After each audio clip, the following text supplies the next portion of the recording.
On February 13th, Trump announced a major decision, reciprocal tariffs.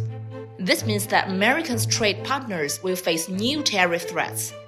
Over the next few weeks or months, the global market will experience significant turbulence. This tariff policy will target 186 countries and regions worldwide.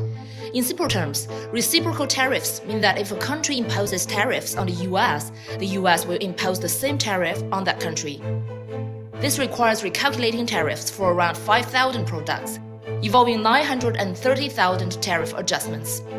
The scale of the tariff recalculations has led to delays in the implementation of the policy. Trump had originally promised that reciprocal tariffs would take effect immediately, but due to the logistical challenges, the new start date has been pushed to a few months later. However, implementing this policy is no easy task.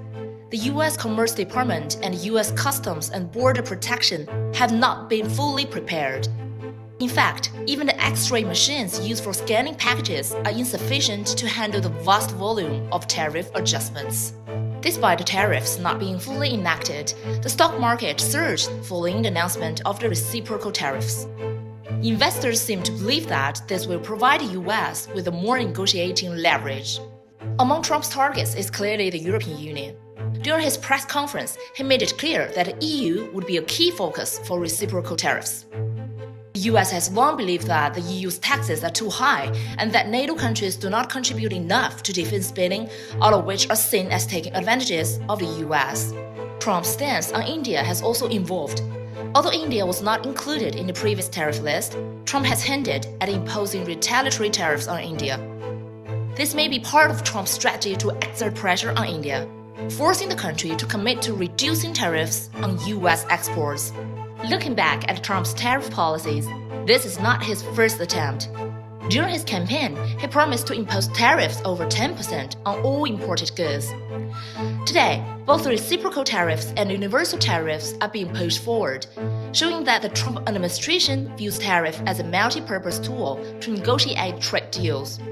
However, the effectiveness of the tariffs as an economic tool is being questioned.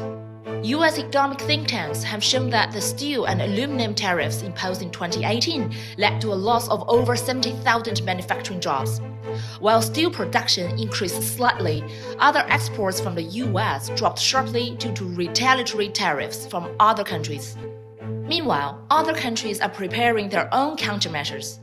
These include imposing retaliatory tariffs, launching antitrust investigation into U.S. tech companies, restricting American firms from entering local markets, and boosting investments in their own countries to counter the economic pressure.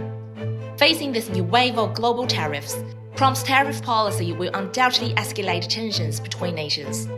How will countries balance between negotiation and pressure in this volatile trade environment? The future of global trade remains uncertain. Are the reciprocal tariffs just a bluff or a real pressure tactic?